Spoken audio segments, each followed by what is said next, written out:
Hello बच्चों, कैसे हो आप सभी। उम्मीद करता हूँ आप सभी अच्छे होंगे और अच्छे से पढ़ाई कर रहे होंगे। तो लास्ट क्लास में हमने देखा था इलेक्ट्रिक पोटेंशियल डिफरेंस, जो कि दो पॉइंट के बीच में डिफाइन किया जाता है। कैसे कैलकुलेट करते हैं वो देख लिया था। एक्सटर्नल फोर्स का जो वर्क डन होता है वो Q इंटू में डेल्टा V होता है, और उसके रिगार्डिंग हमने बहुत सारे क्वेश्चंस भी करे थे।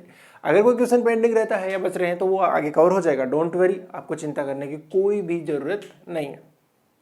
आज का जो अपना टॉपिक है वो बहुत खास है, वो है इलेक्ट्रिक फील्ड लाइंस के बारे में और इक्विपोटेंशियल सरफेस के बारे में। ओके, तो सबसे पहले हम जानेंगे कि इलेक्ट्रिक फील्ड लाइंस क्या होती हैं, इनकी प्रॉपर्टीज क्या होती हैं, कौन से चार्ज के लिए कैसी बनाई जाती हैं, और कौन कौन सा होता है इलेक्ट्रिक फील्ड लाइंस से अपन कैसे रिप्रेजेंट कर सकते हैं। तो चलो शुरुआत करते हैं। तो सबसे पहले इलेक्ट्रिक फील्ड लाइंस, अभी मैं आपको EFL लिखूंगा, ठीक है ना।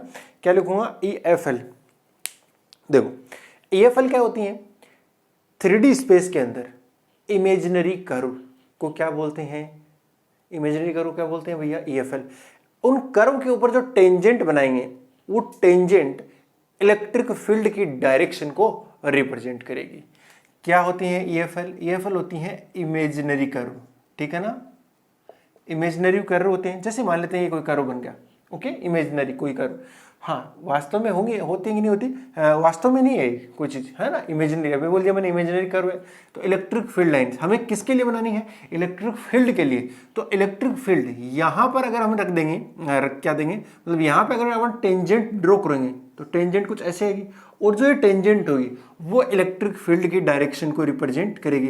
तो हर जगह जो भी इलेक्ट्रिक फील्ड की मतलब टेंजेंट होगा वो इलेक्ट्रिक फील्ड की डायरेक्शन में आएगा। तो अपन इलेक्ट्रिक फील्ड लाइन कैसे कहेंगे कि इन 3D space curve of imaginary lines, okay, on which tangent represents electric field direction. Simple सा है, यानी 3D स्पेस के अंदर वो वाले इमेजिनरी कर्व जिनके ऊपर अगर हम कोई टेंजेंट ड्रॉ करें तो वो टेंजेंट इलेक्ट्रिक फील्ड की डायरेक्शन को यदि रिप्रेजेंट करती है तो उसे क्या कहेंगे? इलेक्ट्रिक फील्ड लाइंस कहेंगे, ठीक है। हाँ, बस इतना सा इसका डेफिनेशन है। अब हम देख लेते हैं कि इनको कैसे बनाते हैं, मतलब प्रॉपर्टीज बनाते तो बाद में सीखेंगे, पहले प्रॉपर्टीज देख लेते हैं, साथ साथ में आता जाएगा। या एक बार प्लस और माइनस के लिए बना के दिखाता हूँ, बाकी की बनानी है हमें, लेकिन बाद में बना लेंगे। तो प्रॉपर्टीज, पहली यही प्रॉपर्टी है कि जो इलेक्ट्रिक फील्ड लाइन्स होती हैं वो या तो इन्फिनिटी पे स्टार्ट होती हैं या प्लस चार्ज से स्टार्ट होती है। स्टार्ट कहाँ पर मिलेगा आपको? या तो प्लस चार्ज से स्टार्ट होगी या इनफाइनाइट से चार्ज स्टार्ट होगी। दूसरा, खत्म कहाँ पे होगी? या तो माइनस चार्ज पे खत्म होगी या इनफाइनाइट पे खत्म होगी। जैसे अगर मैं प्लस के लिए लिखूं तो प्लस से क्या होती है? इलेक्ट्रिक फील्ड लाइंस स्टार्ट होती हैं, ठीक है, और ये खत्म कहाँ हो जाएंगी? इनफाइनाइट पे जाएगी। और अगर मैं माइनस की बात करूं तो माइनस के लिए इनफाइनाइट से शुरू होकर आई है और खत्म कहाँ पे हो रही है? नेगेटिव पे हो रही है, ठीक है जी, हो गया। अब इसके अंदर दो पॉइंट अगर मैं ले लूं, पॉइंट ए और पॉइंट बी, ठीक है ना। इस पॉइंट ए को बोलते हैं अपन हाई पोटेंशियल पॉइंट और ये लो पोटेंशियल। एक्चुअली क्या है, इलेक्ट्रिक फील्ड लाइंस की जो डायरेक्शन होती है वो हमेशा हाई पोटेंशियल से लो पोटेंशियल की ओर होती है। तो पहला क्या था, ये जनरेट कहां से होती है? इनफाइनाइट से या फिर प्लस चार्ज से। खत्म कहां पर होती है? इनफाइनाइट से या फिर माइनस चार्ज पे। तो पहला पॉइंट हो गया। दूसरा क्या है, जो इलेक्ट्रिक फील्ड लाइंस होती हैं वो हमेशा हाई पोटेंशियल से लो पोटेंशियल की ओर जाती हैं। इलेक्ट्रिक फील्ड लाइंस जो होती हैं वो हाई पोटेंशियल से लो पोटेंशियल की, है ना, हाई पोटेंशियल से लो पोटेंशियल की ओर ही जाएगी आपके। बात समझ आ गई? तीसरी प्रॉपर्टीज, जो टेंजेंट होगा वो किसको रिप्रेजेंट करेगा? इलेक्ट्रिक फील्ड की डायरेक्शन को। तीसरी प्रॉपर्टी हो गई कि जो टेंजेंट खींचेंगे उस कर्व पे या जब ये बनेगा वो उसके ऊपर टेंजेंट किसको रिप्रेजेंट करेगी? इलेक्ट्रिक फील्ड की डायरेक्शन को। बात समझ आती है ना? अरे बोलो यार, आ गई ना बात समझ में? चलो अगला जो है कि ये इलेक्ट्रिक फील्ड लाइंस, दो लाइंस कभी भी एक दूसरे को नहीं काटेंगे। Two EFL two EFL never cross और कट ईच अदर। क्यों भाई, ऐसा क्यों है? मान लेते हैं दो कट कर रहे होंगे, जैसे एक तो ये होगी और एक ये होगी। अब अगर जहां कट कर रही होंगी तो ये बोलेगा टेंजेंट यहां बनाओ, ये वाली, ये बोलेगा नहीं नहीं टेंजेंट, तो ये बनेगी। अब एक ही जगह पर दो डायरेक्शन आ गई इलेक्ट्रिक फील्ड की, विच इज नॉट पॉसिबल ना। किसी एक पॉइंट के ऊपर जो डायरेक्शन होगी इलेक्ट्रिक फील्ड की वो तो फिक्स रहेगी ना। हाँ, तो कभी काट नहीं सकती, नेवर, कभी काट ही नहीं सकती। कारण क्या है, जहां काटेंगे तुम देखो ना, जहां पे टेंजेंट ड्रॉ करो, और टेंजेंट अगर ड्रॉ करोगे तो वहां पे आपको क्या मिलेंगे, दो direction, which is not possible. दो डायरेक्शन पॉसिबल ही नहीं है। अगला,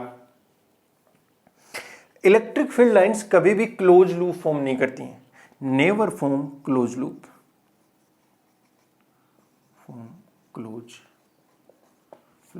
क्लोज लूप कभी नहीं बनाएंगे। हाँ, ये इलेक्ट्रोस्टैटिक्स वाली इलेक्ट्रिक फील्ड लाइन से ये नहीं बनाती हैं।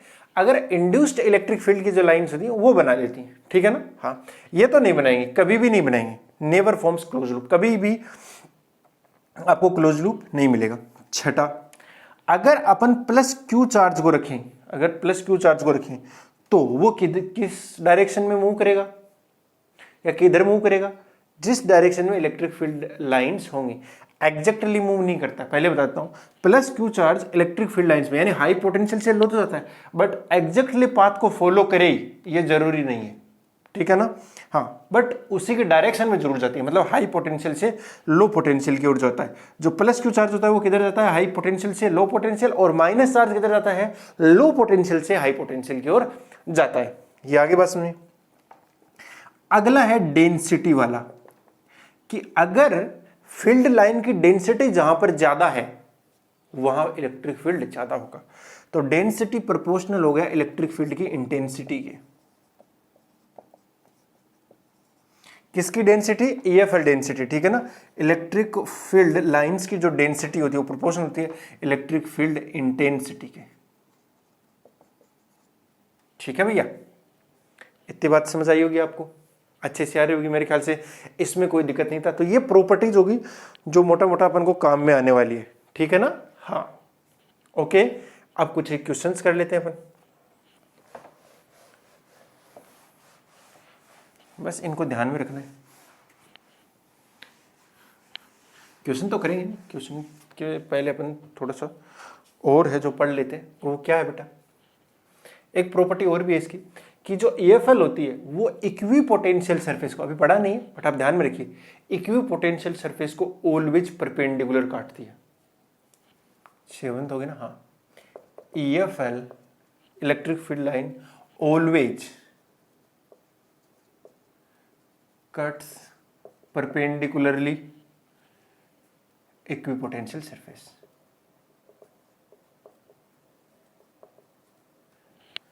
EFL always cuts equipotential surface perpendicularly, या कैसे भी लिख लो आपकी मर्जी है, इक्विपोटेंशियल सरफेस मैंने बता दिया।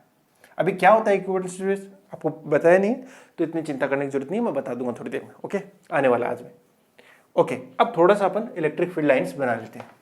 ओके, तो इलेक्ट्रिक फील्ड लाइंस बनाते हैं, तो सबसे पहले प्लस के लिए बनाते हैं। हाँ, सबसे इंपॉर्टेंट बात ये है, इलेक्ट्रिक फील्ड लाइंस जो होती हैं वो ऑलवेज है रिजल्टेंट इलेक्ट्रिक फील्ड के लिए बनाई जाएंगी। किसके लिए इलेक्ट्रिक फील्ड लाइंस किसके लिए बनाई जाएंगी भैया, रिजल्टेंट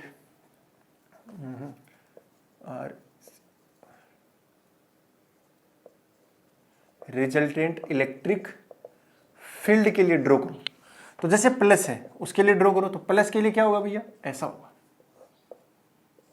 यस और नो, जी हाँ होगा।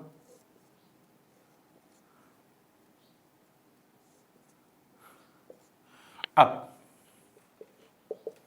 अगर ऐसा है तो अगर मैं पूछूं इलेक्ट्रिक फील्ड की इंटेंसिटी ज्यादा कहां होगी, देखो यहां पे डेंसिटी क्या है, ज्यादा है ना।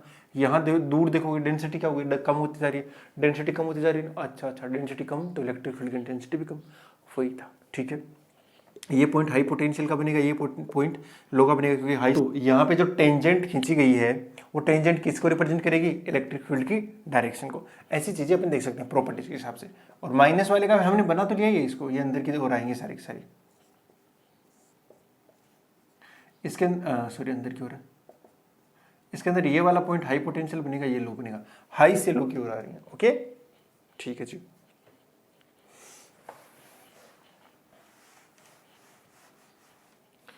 अब दो प्लस चार्ज के लिए, एक प्लस है और एक ये प्लस है, यानी ये क्यू है और ये भी क्यू है।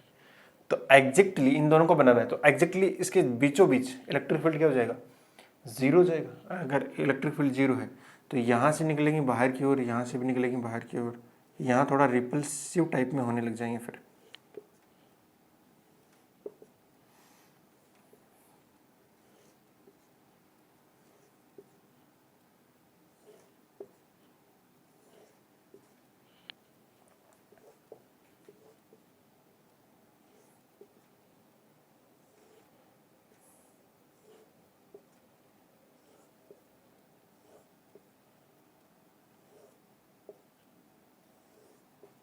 कभी काटेंगे नहीं, और यहाँ पे जो इनका बीच वाला पॉइंट है उस पे इलेक्ट्रिक फील्ड, यहाँ तो नहीं होगा बट यहाँ पे क्या रहेगा, जीरो रहेगा। वहाँ इलेक्ट्रिक फील्ड एक भी लाइन वहाँ नहीं बनेगी। ये दोनों की वजह से बन गए। अगर कल को मैं इसको 4Q कर दूँ और Q कर दूँ तो Q वाले चार्ज के पास में जीरो होगा, तो वो इलेक्ट्रिक फील्ड लाइन यहाँ तक आएंगी, फिर वो यहाँ से चले जाएंगे। ओके बहुत सिंपल है। ठीक है, बना लिया होगा आपने भी, बना लेना भाई। अब अगला क्या है, प्लस क्यू और माइनस क्यू के लिए, तो यहाँ तो इलेक्ट्रिक फील्ड कहीं पे जीरो होगा ही नहीं, प्लस से निकलेगी और कहाँ चली जाएगी, माइनस के ऊपर।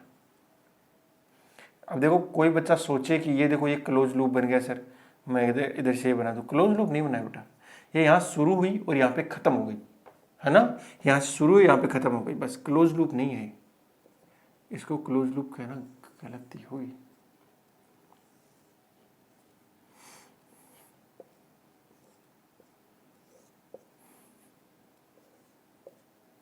ओह उल्टा कर दिया, अरे ऐसे कैसे उल्टा हो जाता है भाई। यहाँ पे अगर यहाँ की बात करेंगे तो टिडिक टिडिक टिडिक टिडिक टिडिक कर लो, अंदर आ रही हूँ सारी सारी, ऐसा बनेगा प्लस और माइनस के लिए। ओके अगला कर लेते हैं फिर।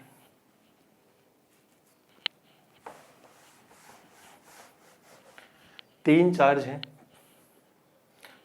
वो इक्विलेटरल ट्राइंगल के कॉर्नर पर प्लेस्ड है, प्लस क्यू और प्लस क्यू। अब आपको बनाना है इनका EFL, इलेक्ट्रिक फील्ड लाइंस। तो इसके सेंटर वाला जो पॉइंट होगा ना इसका, वहाँ पे जीरो रहेगा, बाकी आप बनाते जाओ।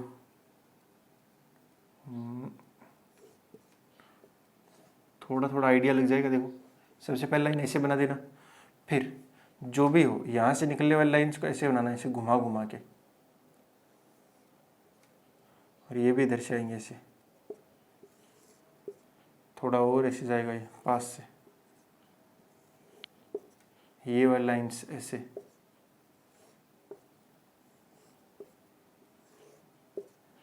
ठीक है ना,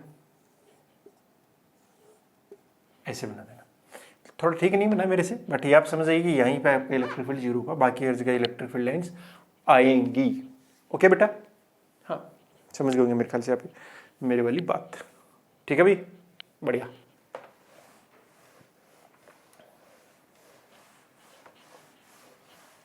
अब अगला क्वेश्चन, क्वेश्चन क्या बोल रहा है बेटा, क्वेश्चन बोल रहा है कि दो इक्वल, मतलब आप ऐसा कह सकते हो Q1 है और Q2 है, सेम है इन नेचर में, यानी दोनों को या तो प्लस मान लो या माइनस मान लो। अभी मानने की जरूरत है ही नहीं, आपको बता दूंगा कैसे, या फिर अपोजिट हो सकते हैं, वो इलेक्ट्रिक फील्ड लाइंस देख के आपको समझाना पड़ेगा।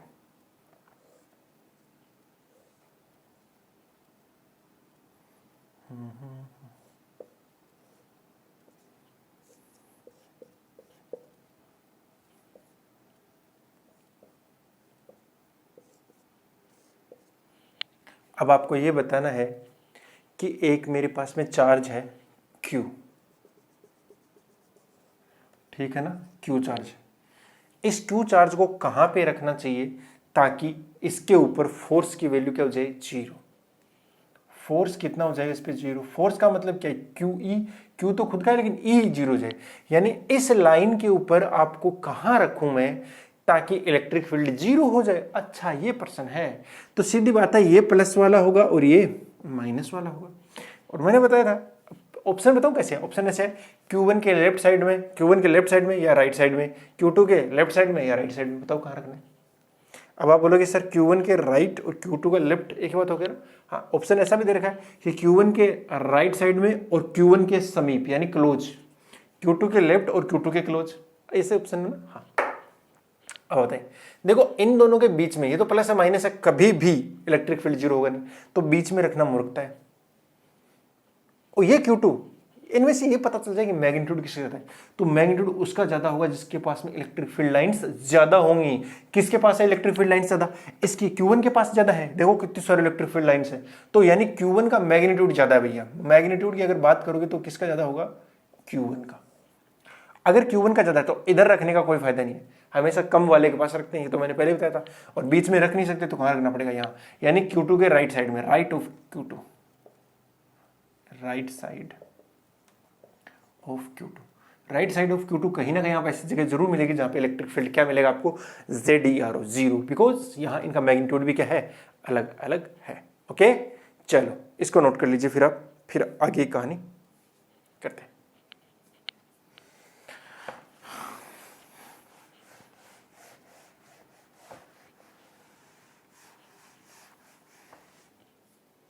क्वेश्चन ये बेटा,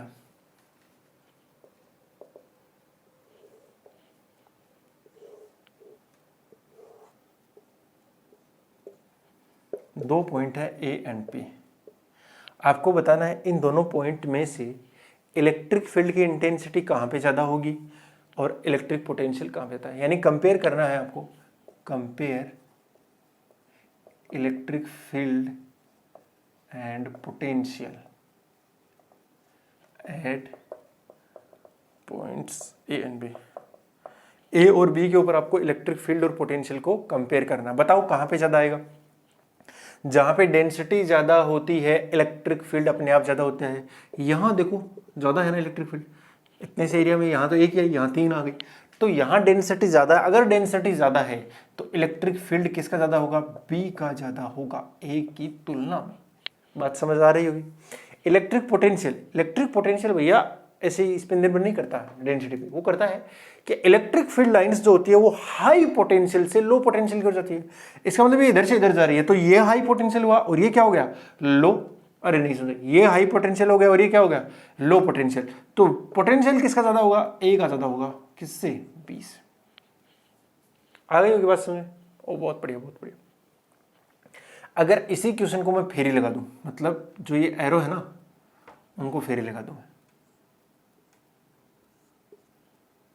इधर से इधर। अब बताओ इलेक्ट्रिक फील्ड और पोटेंशियल को, तो भैया इलेक्ट्रिक फील्ड तो बी पे ही ज्यादा आएगा। क्यों? क्योंकि अभी भी डेंसिटी तो यहीं की ज्यादा है, तो ये तो बात सही है। और पोटेंशियल इस बार बी का ज्यादा आएगा। क्यों? क्योंकि इलेक्ट्रिक फील्ड जो लाइंस होती हैं वो ऑलवेज हाई पोटेंशियल से किधर जाती हैं? लो पोटेंशियल की ओर जाती हैं। तो हाई पे ये आया, लो पे ये आ गया, सीधी सी बात है, बात खत्म ही होगी ना। हाँ ऐसे अपन ध्यान रख सकते हैं।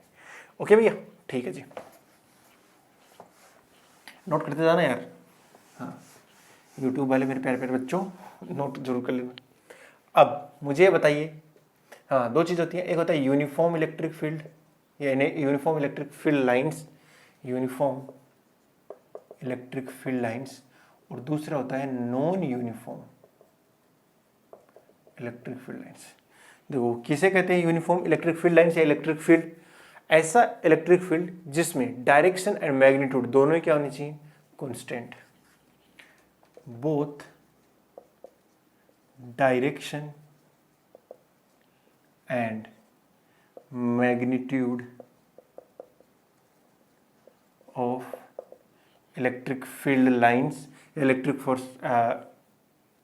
EFL का जो इलेक्ट्रिक फील्ड लाइंस आ रही हैं वो क्या होनी चाहिए भैया? Constant. Both direction and magnitude of electric field should be constant। दूसरा नॉन यूनिफॉर्म, इसके अंदर कोई एक चेंज हो जाए, है ना, कोई सा भी एक चेंज हो जाए, अगर डायरेक्शन भी चेंज हो गई या फिर मैग्नीट्यूड चेंज हो गया तो भी क्या हो जाएगा? आपका चेंज हुआ माना जाएगा। जैसे मैं बात करूं एक पॉइंट प्लस क्यू चार्ज है, उसका इलेक्ट्रिक फील्ड कैसा होता है बताओ, यूनिफॉर्म होता है कि नॉन यूनिफॉर्म? देखो अगर मैं इस डायरेक्शन में चलूंगा तो डायरेक्शन तो वही रहेगी, लेकिन इलेक्ट्रिक फील्ड जो है वो मैग्नीट्यूड में क्या हो रहा है, कम हो रहा है, क्योंकि क्यू बाई आर स्क्वायर होता है, तो धीरे धीरे मैग्नीट्यूड उसका क्या हो रहा है, कम। अगर मैग्नीट्यूड कम हो रहा है तो नॉन यूनिफॉर्म में आएगा, यानी पॉइंट चार्ज का जो इलेक्ट्रिक फील्ड होता है, पॉइंट चार्ज का इलेक्ट्रिक फील्ड वो कैसा होता है, नॉन यूनिफॉर्म होता है ना। कोई एक चेंज हो जाए या दोनों हो जाए, कोई एक चेंज हो जाए या दोनों, है ना, आइदर डायरेक्शन और magnitude, if change then electric field क्या हो गया भैया, नॉन यूनिफॉर्म हो गया। ठीक है जी। अगर ऐसा बना दिया तो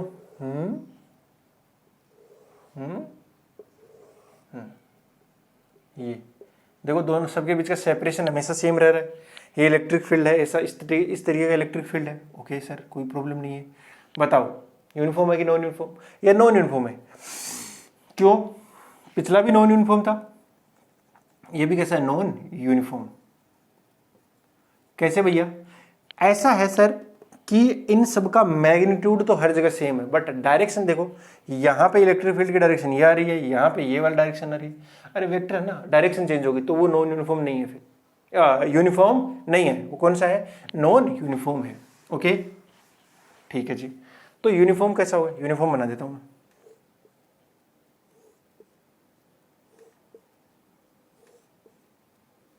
ये वाला हर एक के बीच का जो सेपरेशन होगा वो हमेशा क्या रहेगा, कांस्टेंट। ये डी है तो ये भी डी होगा, ये भी डी होगा और ये भी डी होगा। और अगर तुम देखोगे मैग्नीट्यूड वगैरह सब हर जगह क्या रहा है, सेम। हर चीज सेम होनी चाहिए, हर जगह सेम होनी चाहिए, तब जाके क्या बनता है, वो यूनिफॉर्म इलेक्ट्रिक फील्ड बनता है। अदरवाइज कैसा रहता है, नॉन यूनिफॉर्म। ठीक है ना। अब कुछ बच्चे क्या गलती कर देते हैं मैं वो बता देता हूं, आपको नहीं करनी। कुछ बच्चे क्या, इवन टीचर्स भी गलती कर देते हैं, आपको नहीं करना है। कौन सी गलती? जब मैं कई बार बच्चों से पूछता हूं कि आप नॉन यूनिफॉर्म इलेक्ट्रिक फील्ड का डायग्राम बना दीजिए, तो कैसा बनाते हैं, वो ऐसा बना देते हैं नॉन यूनिफॉर्म। उनके हिसाब से ये होता है नॉन यूनिफॉर्म, कि अब थोड़ा कम डिस्टेंस पे बनाऊंगा, अब और कम डिस्टेंस पे बनाऊंगा, अब और ही कम कर दूंगा, और अब तो मैं बिल्कुल एक दूसरे के ऊपर ही बना दूंगा। वो इसको नॉन यूनिफॉर्म समझते हैं। ठीक है ना। ये जो इलेक्ट्रिक फील्ड है ये किस टाइप का, अगर मैं आपसे पूछूं कि मुझे ये बता दीजिए ये इलेक्ट्रिक फील्ड किस टाइप का है, यूनिफॉर्म टाइप का है कि नॉन यूनिफॉर्म टाइप का है? ये यूनिफॉर्म टाइप नहीं है, पहली बात। दूसरी बात, ये यूनिफॉर्म तो नहीं है, यूनिफॉर्म टाइप का नहीं है। दूसरा, ये नॉन यूनिफॉर्म, बोलो, नहीं है, नॉन यूनिफॉर्म भी नहीं है, ये इलेक्ट्रिक फील्ड ही नहीं है। अच्छा ये बात है सर, ये भी बता दो कैसे, बता देते हैं। देखो भैया ऐसा है कि इलेक्ट्रिक फील्ड जो होता है वो कंजर्वेटिव होता है इन नेचर। कंजर्वेटिव है तो कोई भी मैं क्लोज लूप लूंगा उसमें वर्क डन कितना आएगा, जीरो। अगर कोई फोर्स कंजर्वेटिव है तो उसमें अगर कोई क्लोज लूप हो तो उसका वर्क डन कितना आएगा, जीरो आएगा, ऑब्वियसली जीरो आएगा। तो देखो मैं यहां से ले लेता हूं इसे, ये मैंने एक क्लोज लूप ले लिया, ठीक है ना, ए बी सी और डी, यहां प्लस क्यू कुलाम लेके मैं चला इधर से इधर, ठीक है ना, और वापस ए पे ही आ गया। अब तुम ध्यान से देखो यहां इस क्लोज लूप का वर्क डन जीरो नहीं, क्यों?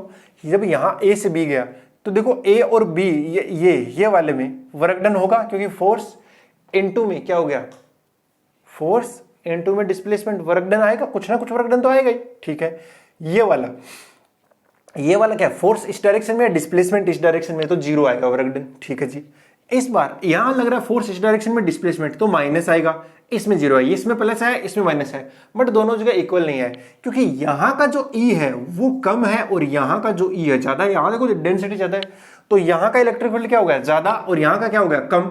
तो ये वर्क डन ज्यादा है, ये कम, इन दोनों का जीरो, इसका मतलब जीरो तो नहीं आएगा, ये प्लस में माइनस में, बट जीरो तो नहीं आएगा ना। अगर जीरो नहीं आएगा तो work done in A close loop क्या है, नॉट इक्वल टू जीरो है। अगर work done by work done क्या है, कंजर्वेटिव फोर्स का नॉट इक्वल टू जीरो, तो फिर कंजर्वेटिव ही नहीं रहो। दैट इसका मतलब ही यही है कि ये एग्जिस्ट ही नहीं करता, डज नॉट एग्जिस्ट, ऐसा कोई इलेक्ट्रिक फील्ड एग्जिस्ट ही नहीं करता। तो आप बना कैसे सकते हो, डज नॉट एग्जिस्ट। ओके, ऐसा कोई इलेक्ट्रिक फील्ड एग्जिस्ट ही नहीं करता। ठीक है बेटा जी, मेरे ख्याल से ये बात आपको अच्छे से समझ में आई होगी। आप इसको फटाफट नोट कीजिए अपने पास में। अगला टॉपिक भी है, अगला है equi potential surface. Equi potential के नाम से ही क्लियर हो रहा है कि ऐसे कुछ सरफेस जिन पे आपका पोटेंशियल क्या रहे, इक्वल रहे, उनके हर पॉइंट पर पोटेंशियल क्या रहना चाहिए, इक्वल रहना चाहिए, तो उन्हें क्या कहेंगे, इक्वी पोटेंशियल सरफेस। बस अगर पोटेंशियल क्या रहता है भैया, सेम रहता है, ऐसे सरफेस जिनके हर पॉइंट के ऊपर इलेक्ट्रिक पोटेंशियल की वैल्यू सेम है, उनको क्या बोलते हैं, इक्वी पोटेंशियल सरफेस बोलते हैं। बहुत बढ़िया, बहुत बढ़िया, कोई दिक्कत ही नहीं है सर। अब ध्यान से देखो, अगर ऐसा है तो मैंने क्या बताया था, work done by external force कितना होता है, याद हो आपको, तो Q इंटू में डेल्टा V होता था, जिसको हम लिखते थे एक्सटर्नल फोर्स का वर्क डन Q इंटू में V final minus V initial, यानी इनिशियल से शुरू कर फाइनल पे गए थे, तब एक्सटर्नल फोर्स ने इतना वर्क डन किया था इन इलेक्ट्रिक फील्ड। हाँ जी सर, लेकिन मैं बोल रहा हूं कि इक्वी पोटेंशियल सरफेस है, तो इक्वी पोटेंशियल पे इनिशियल और फाइनल का पोटेंशियल सेम ही रहेगा। अगर आप इक्वी पोटेंशियल सरफेस के अलोंग ही चलते हो तो बताओ कोई कार्य करना पड़ेगा, नहीं, क्योंकि पोटेंशियल में कोई डिफरेंस ही नहीं आएगा। तो अगर आप इक्वी पोटेंशियल सरफेस के ऊपर मूव करते हो चार्ज को लेके, तो उसको मूव कराने के लिए कोई भी वर्क करने की जरूरत नहीं है। बात समझ आ गई ना? हाँ, तो on equipotential surface, on equipotential surface if we move any charge then work done by external force is always zero. या इलेक्ट्रिक फोर्स कभी क्या हो जाएगा, जीरो हो जाएगा। और जो इक्वी पोटेंशियल सरफेस होती हैं वो इलेक्ट्रिक फील्ड के परपेंडिकुलर होती हैं भैया, ये बात ध्यान रखेंगे अपन, इलेक्ट्रिक फील्ड के क्या होती हैं, परपेंडिकुलर इक्वी पोटेंशियल सरफेस। अब पहला जो है वो पॉइंट चार्ज का है। अगर मैं आपसे बात करूं कि बताओ पॉइंट चार्ज के लिए इक्वी पोटेंशियल सरफेस कैसे बनेंगे, तो पहले पॉइंट चार्ज का देख लेते हैं। ये पॉइंट चार्ज है भैया, प्लस क्यू मान लेता हूं, ओके। इससे आर डिस्टेंस के ऊपर क्या मिलेगा आपको, पोटेंशियल मिलेगा k q by r. R distance पे एक और मिलेगा आर, और पूरा का पूरा स्पेयर बन जाएगा। ये देखो, ये एक पॉइंट है, इससे आर डिस्टेंस पे एक पॉइंट, आर डिस्टेंस पे, आर डिस्टेंस पे, आर डिस्टेंस पे, कितने सारे पॉइंट हो गए आर डिस्टेंस पे, पूरा का पूरा एक स्पेयर नहीं होगा क्या भाई? हाँ, इनफाइनाइट पॉइंट होंगे, समझ आ रहा होगा, लेकिन पूरा एक स्पेयर बन रहा है। और वो स्पेयर का जो पेरीमीटर वाला डिस्टेंस है सेंटर से कितना डिस्टेंस पे है, आर डिस्टेंस पे। अगर वो आर डिस्टेंस पे हुआ तो पूरा का पूरा, तो भैया पूरा का पूरा क्यों चार्ज, तो ये क्या बन गया, स्पेयर बन गया। क्या बन गया, स्पेयर। तो पॉइंट चार्ज के लिए इक्वी पोटेंशियल सरफेस कैसे होते हैं, स्पेरिकल होते हैं। अब ये एक ही स्पेयर नहीं होगा, यानी एक ही सरफेस नहीं बनेगी। अगर मैं अगला एक और स्पेयर बना दूं तो पूरा का पूरा वो भी बनेगा। जी सर, अगर मैं कोई यहां पे लेता तो वो भी बनता। हर सरफेस, हर स्पेयर जिसका सेंटर क्या है, यही है, तो वो क्या बनेगा, इक्वी पोटेंशियल सरफेस। तो इनको मैं कह सकता हूं ना, कंसेंट्रिक स्पेयर क्या होते हैं, इक्वी पोटेंशियल सरफेस होते हैं। किसमें, पॉइंट चार्ज में। तो कंसेंट्रिक स्पेयर, कंसेंट्रिक मतलब जिनका सेंटर एक ही पॉइंट पे हो, वो सारे के सारे क्या बनते हैं, बोलो, इक्वी पोटेंशियल होते हैं। और वो मतलब कंसेंट्रिक स्पेयर पॉइंट चार्ज के केस में कैसे बनेंगे, कंसेंट्रिक स्पेयर बनेंगे। ओके, मेरे ख्याल से बात समझ में आ गई होगी।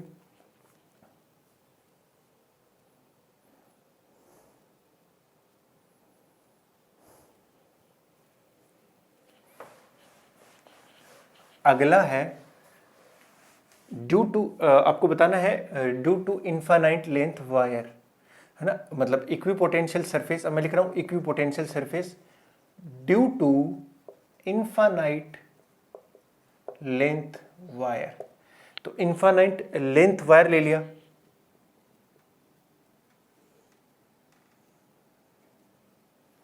तो इसके मान लेते हैं। हाँ, बताओ कैसे होंगे, जैसे प्लस का लेमडा चार्ज है तो प्लस पूरे पे होगा भैया, ऐसे पूरे पे होगा। यहां पे कोई point charge area P, point charge नहीं लेना रे, क्या बताना मुझे, इक्वी पोटेंशियल सरफेस बताना। हाँ, अब बताओ, तो मैं कोई पॉइंट लूंगा यहां से इस डिस्टेंस पे, ये जितना डिस्टेंस पे उतना ये है, तो दोनों का potential same, potential same, potential same.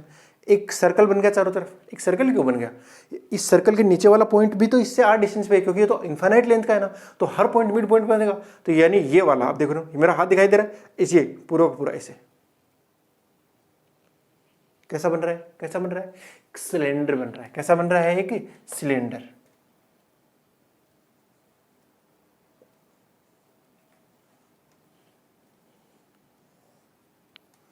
Equipotential surface कैसे होती हैं? सिलेंड्रिकल होती हैं। इनफाइनाइट चार्ज के लिए, इनफाइनाइट वायर के लिए, इनफाइनाइट लेंथ वायर के लिए इक्विपोटेंशियल सरफेस जो है वो सिलेंड्रिकल होती हैं। ठीक है, जिनका एक्सिस क्या होता है? वो खुद वायर ही होता है। ओके, उन सभी सिलेंडर का एक्सिस कौन होता है? वो खुद वायर। ओके, नोट कर लो इसको फटाफट।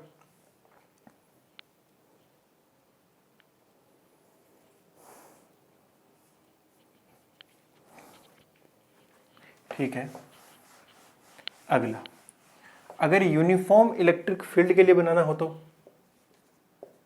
यूनिफॉर्म इलेक्ट्रिक फील्ड के लिए, तो मैंने बताया था यूनिफॉर्म इलेक्ट्रिक फील्ड कैसा होगा? कुल मिलाकर ऐसा होगा। जी सर, अगर ऐसा हुआ तो इसके लिए बनाओ, तो इसके परपेंडिकुलर कटेगी, मतलब ये वाला होगा, ये वाला कोई प्लेन होगा, है ना। अभी प्लेन को मैं यहाँ तो शो नहीं कर सकता, बट थोड़ा 3D में लेने के ट्राई करते हैं दिखाने का।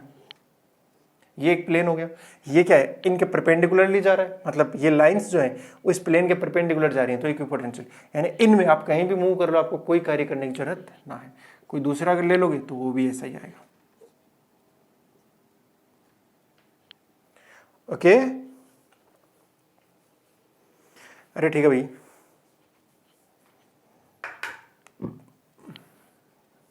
ठीक है, क्वेश्चन करते हैं फिर।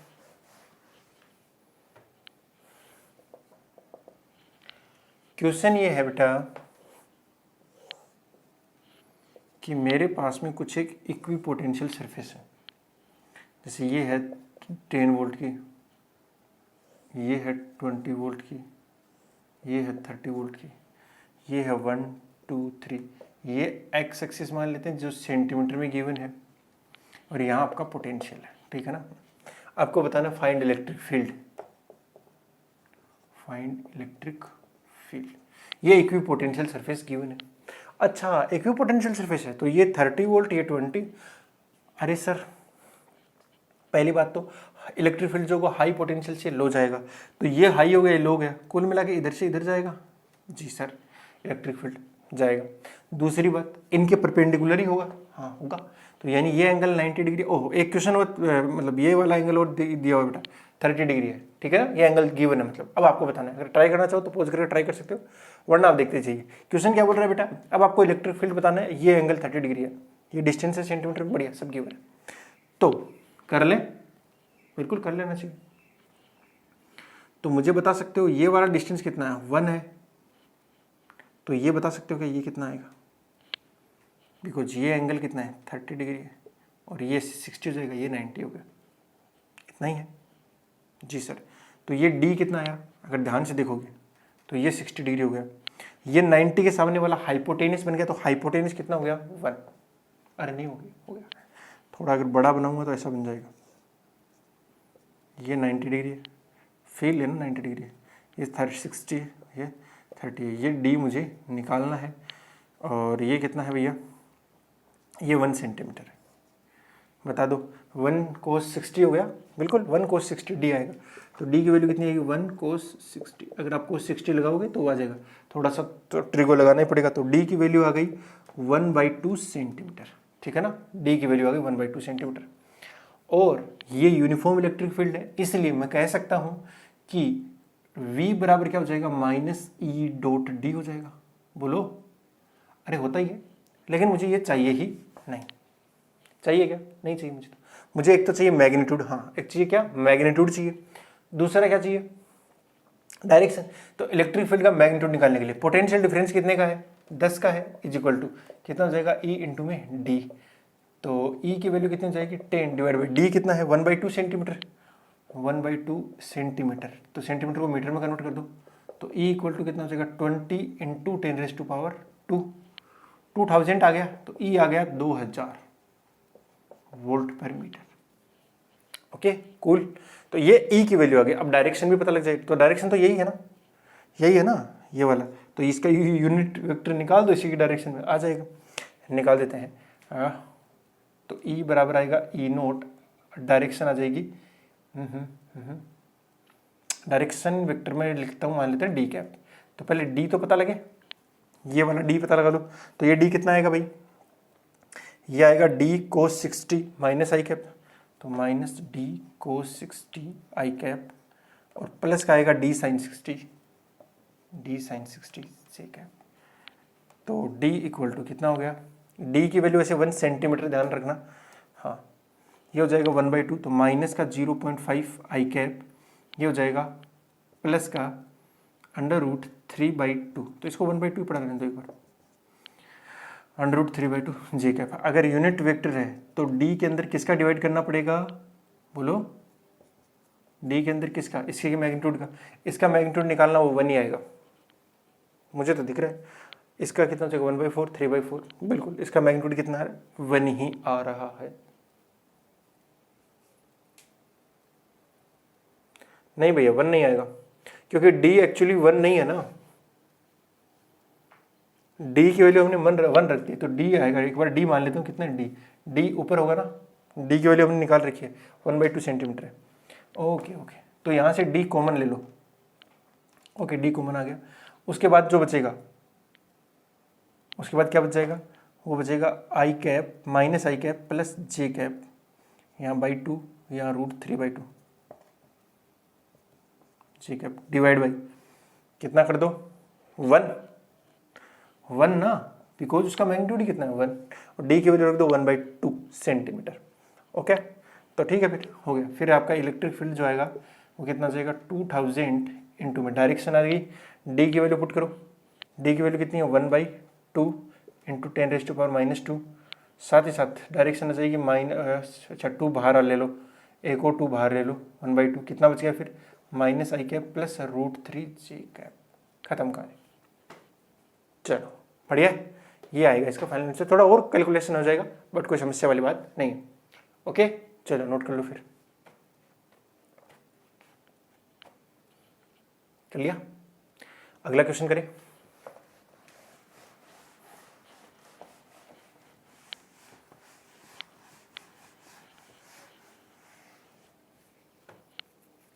अगला क्वेश्चन ये है कि 3 इक्विपोटेंशियल सरफेस गिवन आपको, पहली, दूसरी,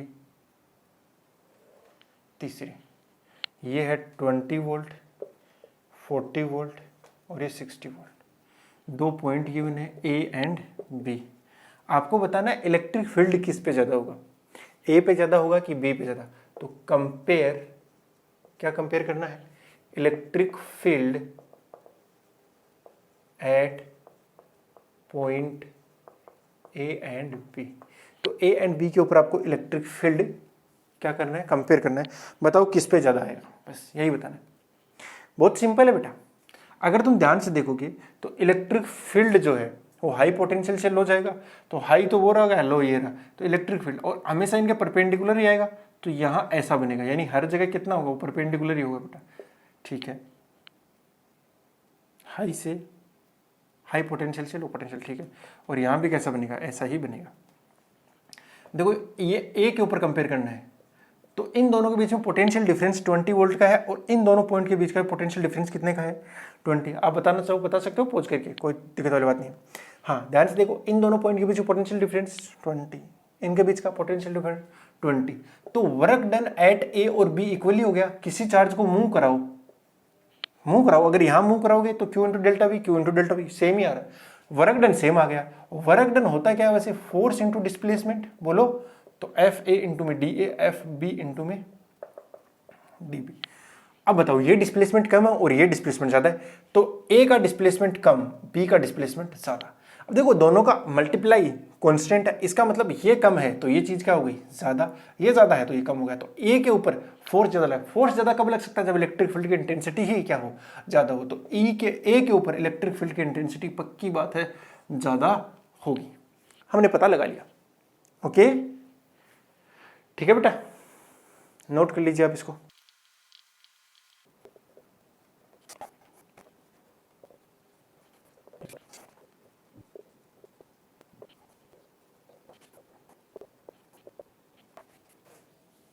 देखो क्वेश्चन क्या बोल रहा है, an infinite length charge wire placed along Y axis. तो अपना जो वायर है सॉरी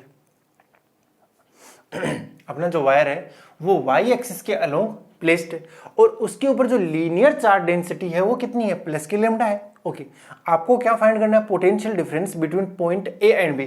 पॉइंट ए का कोऑर्डिनेट ए है और पॉइंट बी का कोऑर्डिनेट ए है। अच्छा ये क्वेश्चन दे दिया, हाँ भैया ये क्वेश्चन दे दिया, वाई एक्स के अलोंग प्लेस्ड। अगर आप इसको x मानते हो, इसको y मानते हो और इसको फिलहाल के लिए z मान लेते हैं तो क्या होगा बेटा,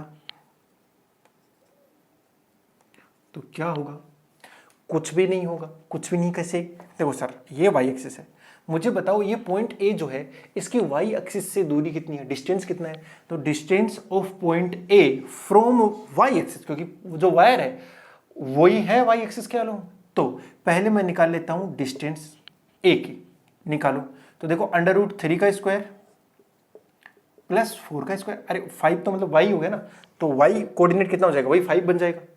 नहीं y कोऑर्डिनेट कितना बनेगा, देखो अगर कोई पॉइंट लूंगा मैं इसके ऊपर तो कोई कोऑर्डिनेट कितना होगा, x 0 हो जाएगा, y कितना हो जाएगा, अगर a पॉइंट के बराबर में रहेगा तो कितना हो जाएगा 5 और 0 यही रहेगा। अगर a पॉइंट के बराबर में देखना है तो y एक्सिस से परपेंडिकुलर डिस्टेंस होगी। बहुत बढ़िया। दूसरा पॉइंट अगर मुझे देखना है तो उसका x 0 y 2 और z 0 ऐसे आएगा। तो ये दो पॉइंट के बीच के डिस्टेंस का फॉर्मूला लगा रहा हूं मैं। दूसरा क्या है db, कितना जाएगा 5 आएगा, वैसे db लगाओ तो √-4 मतलब कुल मिला के 4 का स्क्वायर प्लस 3 का स्क्वायर, ये भी कितना है 5।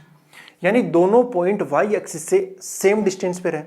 ध्यान से देखिए, अभी भी बताया था मैंने, इनफाइनाइट वायर की वजह से जो इक्विपोटेंशियल सरफेस होती है वो कैसी होती है, सिलेंड्रिकल, और 5 डिस्टेंस के ऊपर, माने 5 यूनिट डिस्टेंस हो गया, मतलब 5 मीटर मान लेता हूँ फिलहाल के लिए, तो 5 मीटर डिस्टेंस के ऊपर क्या होगा बेटा, एक पॉइंट यहाँ पे एक पॉइंट यहाँ पे, लेकिन वो तो इक्विपोटेंशियल पर ही आ गया ना, वो उस सरफेस पे आ गया जिसका पोटेंशियल क्या है, इक्वल है।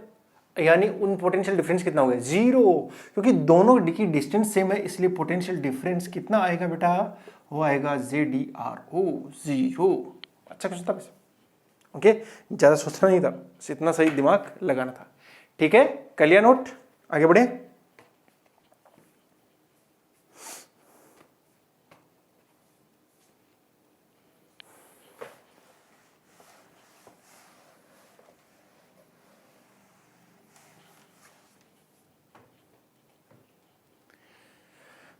मेरे पास में एक डिस्क है, ठीक है ना, डिस्क पूरी की पूरी ऐसे, लेकिन मैं इसको यहाँ ऐसे बनाऊंगा तो फिर मुझे इसके सामने इलेक्ट्रिक फील्ड निकालना है, तो यहाँ कर नहीं सकता, तो मैं इसको ऐसे उठा के यहाँ रख देता हूँ। तो अभी डिस्क जो बनाऊंगा वो ऐसी है, ठीक है ना, हाँ, बट थोड़ी सी मैं इसको चौड़ी दिखा रहा हूँ, एक्चुअली में ऐसी प्लेस्ड है, बट क्या कर सकते हैं, क्योंकि इसके ऊपर पूरी के ऊपर क्या है, चार्ज है, और चार्ज एक ही साइड है, चार्ज दोनों साइड नहीं है।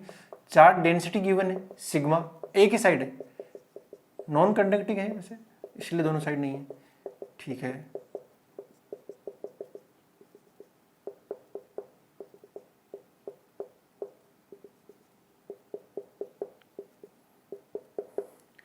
हो गया, बहुत बढ़िया। इसका ये हो गया सेंटर वाला पॉइंट, और इस सेंटर पॉइंट क्या, ये होगी इसकी एक्सिस, ठीक है जी, ओके। और इस एक्सिस के इस पॉइंट P पर कितने डिस्टेंस पे बेटा, x डिस्टेंस पे पॉइंट P है। आपको पूछा गया है कि इस पॉइंट P पे इलेक्ट्रिक फील्ड की इंटेंसिटी और इलेक्ट्रिक पोटेंशियल कितना आएगा। इसकी रेडियस में मान लेता हूं कितनी है r, और ये जो है इसका टॉप मोस्ट पॉइंट, ये इसके साथ में एंगल बना रहा है θ0। ओके, बस आपको ये बता देना है कि इसके इस पॉइंट पे इलेक्ट्रिक फील्ड कितना आएगा, इलेक्ट्रिक फील्ड की इंटेंसिटी और इलेक्ट्रिक पोटेंशियल कितना आने वाला है। ओके, अब चाहो तो ट्राई कर सकते हो, वरना मैं तो बताऊंगा ही। ओके, ट्राई कीजिए। ध्यान रहे ये जो चार्ज है वो सिर्फ एक साइड है, जैसे ये डिस्क हो गया मेरे पास, तो इस साइड में चार्ज है, इस साइड में कोई चार्ज नहीं है, ठीक है ना। फिलहाल मैं ये केस लेके चल रहा हूं, तो सिग्मा है वो एक ही साइड है, दूसरी साइड नहीं दिया है हमने, के साइड दो होंगी वैसे, बट एक ही साइड है। अब आप ट्राई कीजिए, ओके, तो कर ले, ठीक है ना। अब देखो मैं क्या करता हूं, इससे एक r डिस्टेंस के ऊपर, ठीक है ना, इससे क्या करता हूं, एक r डिस्टेंस पे एक छोटा सा क्या ले लेता हूं, रिंग ले लेता हूं, और इसकी थिकनेस लेता हूं dr, ठीक है ना। यानी मैंने एक रिंग ले ली और इसकी कुछ ना कुछ थिकनेस ले ली dr, r इसकी रेडियस है।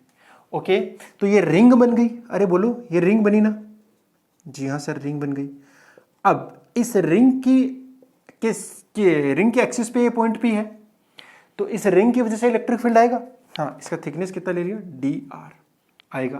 तो इसके ऊपर मैं मान लेता हूँ कितना चार्ज है, dq चार्ज है। ओके सर, तो इस dq चार्ज की वजह से यहाँ पे इलेक्ट्रिक फील्ड आता है ना। हाँ, तो मुझे वो बता सकते हो? जी सर, तो वो छोटका सा इलेक्ट्रिक फील्ड कितना था, वो इसकी एक्सिस के डायरेक्शन में आता है? आता तो है। आता कितना है सर? आता था k q x divide by x square plus r square raise to power 3/2। कितना आता था? के क्यू की जगह कितना आएगा, d q x divide by x square plus r square raise to power 3/2, यही आएगा। जी सर, यही आता था। अब यहां ध्यान दीजिए, ये आर नहीं है, ये क्या है, स्मॉल आर ही है। इसकी रेडियस कितनी, आर, तो मैं कितना लिख दूंगा, स्मॉल आर लिख दूंगा। भाई मेरे को क्या दिक्कत है, मेरे को तो कोई दिक्कत नहीं है, आपको भी दिक्कत नहीं होनी चाहिए। बहुत बढ़िया, लिख दीजिए। और ये वाला एंगल जो है अभी के लिए मान लेते हैं कितना है, थीटा। कैलकुलेशन करने में आसान रहेगा। बहुत बढ़िया सर, डी क्यू की वैल्यू बता दो फिर। सर ये जो डी क्यू के लिए हमें इसके ऊपर चार्ज चाहिए। हाँ, तो चार्ज तो ये सरफेस चार्ज डेंसिटी है, तो इसका भी तो एरिया आएगा। ये छोटी सी एक पट्टी बनी है, इसका एरिया आएगा, और इसका एरिया कितना जाएगा, सिग्मा इंटू में डी ए करना पड़ेगा। बोलो करना पड़ेगा नहीं करना पड़ेगा, सिग्मा डी ए। वही इसको काट के सीधा रखो, सीधा रखोगे तो इसकी लेंथ कितनी हो जाएगी, 2πr, और ब्रेथ कितनी हो जाएगी, डी आर। तो कितना हो गया है, 2πr dr। जिस बच्चे को समझ नहीं आ रहा है ना कि ये कैसे क्या 2πr इंटू डी आर, मेरा एक लेक्चर है पीछे वाला, शायद मैंने इंटीग्रेशन में समझाया है, ठीक है ना। हाँ, कि एरिया कैसे कैलकुलेट करते हैं सर्कल का, तो उसके अंदर आप जाके देख सकते हो ये वाली चीज़। ओके, हाँ, बहुत ही अच्छे से मैंने एक्सप्लेन कर रखी है, आप प्लीज़ उसको जाके जरूर देखें। अरे हो गया जी। तो डी क्यू की वैल्यू आ गई, लेकिन देखो इसमें एक्स भी आ रहा है, स्मॉल आर भी आ रहा है ये, और मैं चाहता हूं कि सबका सब जो वेरिएबल है वो एक में कन्वर्ट हो जाए, ज़्यादा झंझट रहना नहीं चाहिए। ठीक है जी सर, नहीं रहेगा। उसके लिए क्या करना पड़ेगा, तो उसके लिए ध्यान से देखो, ये एक ट्राइंगल बन रहा है ना, बन तो रहा है। इसका ये हो गया आर, ये एक्स, ये कॉन्स्टेंट है, ये हो गया थीटा नॉट। अरे बोलो जी सर, यही होता है।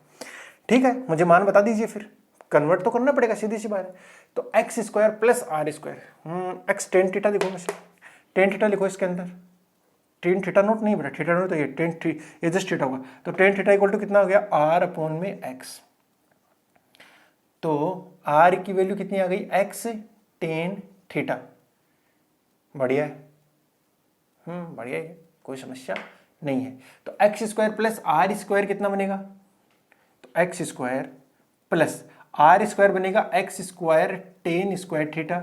इसमें से एक्स स्क्वायर क्या आ गया, कॉमन, और बाकी क्या बच गया, tan square, 1 plus tan square theta, क्या बन गया, x square sec square theta. यानी नीचे वाले का हमने काम कर दिया। पावर 3/2 भी है, 2 से 2 कैंसिल आउट हो जाएगा, नीचे एक्स क्यूब आएगा और ये आ जाएगा सेक क्यूब थीटा। पावर 3/2 करेंगे तो, यानी नीचे वाले काम कर दिया। एक्स जो है वो थीटा में नहीं है अभी तक, आ तो रहा है, यहीं से आएगा। एक्स जो है थीटा में यहीं से निकलेगा। एक आर भी आ रहा है यहाँ, डी आर और डी आर भी आ रहा है ना, हाँ आ तो रहा है। इनका भी काम कर देते हैं। चलो, तो यहाँ डी क्यू रखूंगा ना, तो इसमें sigma constant, 2 constant, pi constant, r आएगा, डी आर आएगा, और एक एक्स भी आएगा। एक्स तो कांस्टेंट है, उसकी कोई समस्या नहीं है, लेकिन आर अभी भी समस्या बना हुआ है। तो अगर ध्यान से देखो, तो इसका मैं डिफरेंशिएशन कर दूं थीटा के रिस्पेक्ट में इसी चीज का, तो कितना आएगा, d r by d theta equal to, x तो कांस्टेंट है, फिर कितना बन जाएगा, सेक स्क्वायर थीटा बनेगा क्या, और साथ में डी थीटा तो नहीं आएगा, थीटा के रिस्पेक्ट में कर रहे हैं, बट डी थीटा यहाँ से चला जाएगा उठ के, डी थीटा, यानी डी आर की वैल्यू भी आ चुकी है इन टर्म्स ऑफ थीटा। एक आर भी तो था, आर की वैल्यू आ रही है एक्स टेन थीटा, यानी हर चीज आ गई है।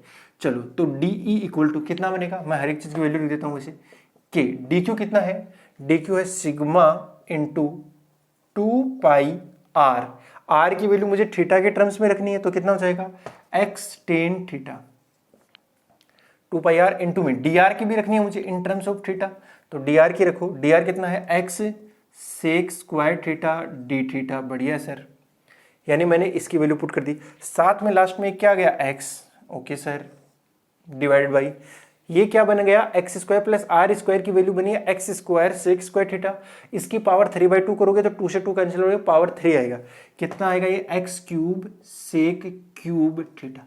यही आया ना, जी सर आया। तो यही अगर ध्यान से देखते जाओ, तो ये x x x x cube, cancel हो गया। ठीक है जी सर। अगर तुम ध्यान से देखो तो ये सेक स्क्वायर थीटा इस क्यूब से गया, मतलब नीचे सेक थीटा बच गया। और अगर थोड़ा ध्यान से देखो तो इसको लिख सकते हैं sine theta divide by cos theta. ये ऊपर जाए कोस थीटा जाए, कोस थीटा कैंसिल हो जाए, सिर्फ साइन थीटा बचा है और एक डी थीटा बचा है। तो जो डी ई आया वो कितना आ गया, और इस के की वैल्यू क्या होती है 1/4 पाई एप्सिलॉन नॉट।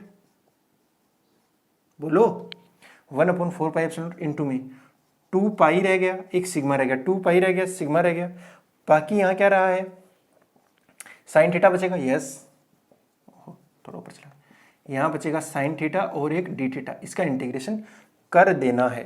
ध्यान से देखिए, एक यहाँ कैंसिल आउट हो जाएगा, पाई से पाई भी गया, ये वाला पाई गया, एक यहाँ 2 कैंसिल होगा, 2 बचेगा, मैं थोड़ा सा मेरा बचा है बस। तो टोटल जो ई आएगा, अब हमें सिर्फ इसका करना है 0 से लेकर थीटा नोट तक। देखो लास्ट का जो थीटा होगा वो कितना जाएगा थीटा नोट। ध्यान से देखिए कितना आएगा सिग्मा अपॉन 2 एप्सिलॉन नोट। देख लो sigma upon 2 epsilon naught into में साइन थीटा क्या करोगे तो sine theta minus cos theta आएगा, माइनस कोस थीटा 0 से लेकर थीटा नोट तक। अब E is equal to upper limit minus lower limit, जब माइनस होता है तो मैं लोअर लिमिट पहले रख देता हूँ, तो 0 रखो पहले, जो 0 रखोगे तो 1 आएगा। 2 upon sigma upon 2 epsilon naught into में 1 माइनस कोस थीटा नोट। ये है एक फॉर्मूला जो बहुत ही काम का है। ठीक है भैया, E is equal to sigma upon 2 epsilon naught into में 1 माइनस कोस थीटा नोट। इस पूरे को मैं दोबारा समझा देता हूँ क्या किया है मैंने। ये मेरे पास में एक डिस्क है, इस डिस्क से के सेंटर से r डिस्टेंस के ऊपर मैंने क्या ले लिया, एक रिंग ले ली है, एलिमेंट्री रिंग बोलेंगे, जिसकी थिकनेस dr ली है और रेडियस कितनी ले ली r। ओके, इसके ऊपर चार्ज आया dq। अब इस रिंग की वजह से जो इलेक्ट्रिक फील्ड आता है वो मैं पहले ही करवा चुका हूं आपको, पिछली क्लास में होगा जरूर, कहीं नहीं कहीं मिल जाएगा आपको। तो वो कितना आएगा, वो आता है k q x divide by x square plus r square raise to power 3/2। वो मैंने फॉर्मूला रख दिया। अब डी क्यू की वैल्यू चाहिए तो डी क्यू कितना हो जाएगा सिग्मा इंटू में एरिया, वही करते हैं, एरिया कैलकुलेट करना था तो एरिया कितना होता है 2πr इंटू डी आर। अरे इसको काट के सीधा कर लोगे ना, हाँ इसको काट के ऐसे सीधा करना, तो ये वाली लेंथ कितनी मिल जाएगी 2πr और ये डी आर, सीधी सी बात है। तो कितना होगा area 2πr into D R, rectangle होगा एक तरीके से 2πr इंटू डी आर। अब हमें देखो यहाँ आर भी आ रहा है, यहाँ डी आर आ रहा है, और क्या क्या आ रहा है आर का और एक्स भी आ रहा है ना। तो बहुत सारी चीजें आ रही हैं और इनका इंटीग्रेशन करना हाँ हो तो जाएगा, लेकिन हम चाहते हैं कि एक अच्छा सा वेरिएबल आ जाए। अच्छा सा कौन सा था थीटा था, उसमें कन्वर्ट करते हैं हम। तो थीटा की लिमिट रखना भी आसान था 0 से लेकर थीटा नोट तक। ठीक है, तो ये ट्राइंगल था, उसके अंदर टेन थीटा लिखा, जो जो जरूरत थी मैंने सब चीजें निकाल ली, सब पुट कर दी, सब कैंसिल आउट हो गया, इतना बचा। और लास्ट में जो आंसर आया हुआ आया E is equal to sigma upon 2 epsilon naught into में 1 minus cos theta naught. Yes और नो? बिल्कुल। अब आपको इतना तो आपने नोट कर लिया हुआ।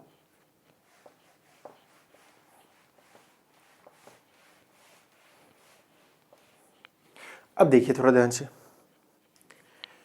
अगर मैं थीटा नोट को क्या करने लग जाऊं इंक्रीज करूं, इंक्रीज कब होगा जब मैं यहां आऊंगा तो थीटा इंक्रीज होगा, थोड़ा और पास आऊंगा और इंक्रीज होगा।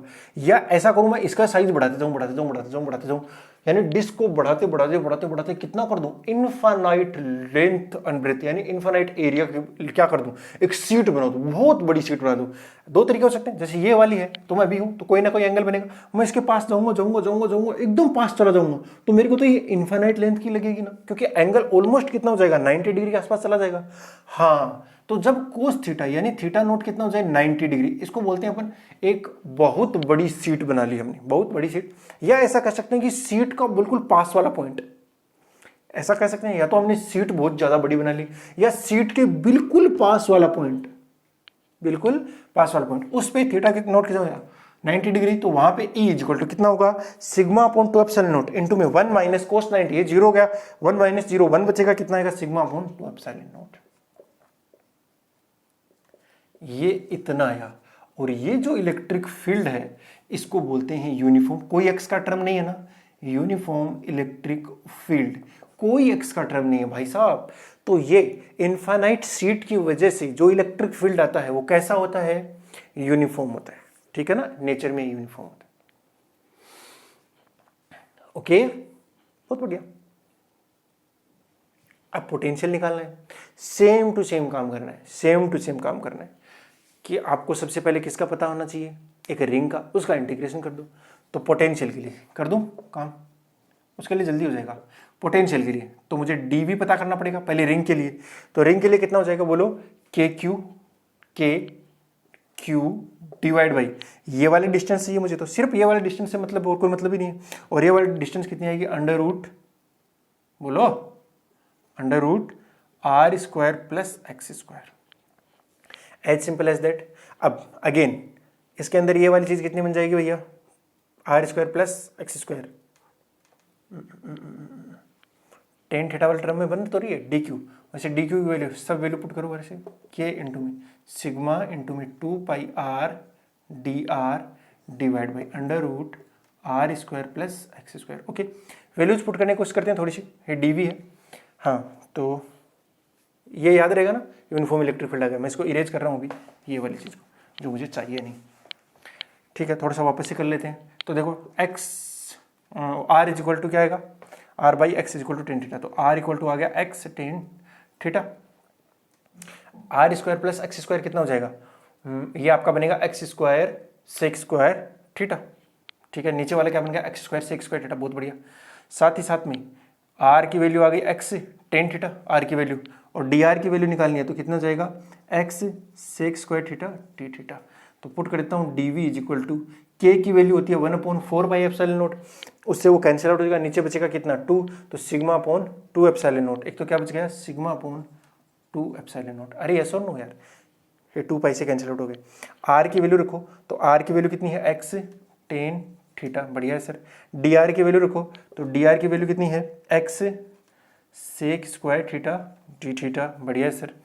डिवाइड बाई ये वाली वैल्यू कितनी आ जाएगी, x square plus r square, मैंने बताया ये आएगा x square sec square theta, तो वर्गमूल ले लीजिए, तो square root x sec theta, और इसका इंटीग्रेशन हो जाएगा 0 से लेकर थीटा नोट तक।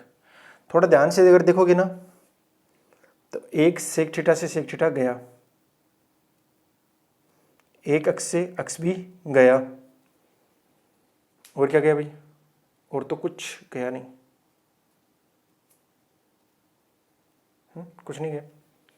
ठीक है, तो d v is equal to कितना आया, सिग्मा एक्स, अरे एक्स तो कांस्टेंट है ना, sigma x divide by 2 epsilon naught, और ये कितना हो गया बेटा, ये है एक्स टेन थीटा, और ये है मतलब sine theta divide by cos theta, और ये कितना हो गया, सेक थीटा। अरे सेक थीटा टेन थीटा सीधा ही बच गया, क्या बच गया, sec theta tan theta, sec theta tan theta d theta, sec theta tan theta d theta, और इसका करना है 0 से लेकर थीटा नोट तक। ठीक है जी, और इसी का इंटीग्रेशन क्या होता है, सेक थीटा टेन थीटा का इंटीग्रेशन क्या होता है भैया, किसका डिफरेंशिएशन है, सेक थीटा का, तो इसका इंटीग्रेशन क्या हो जाएगा, sec theta. Simple, okay okay.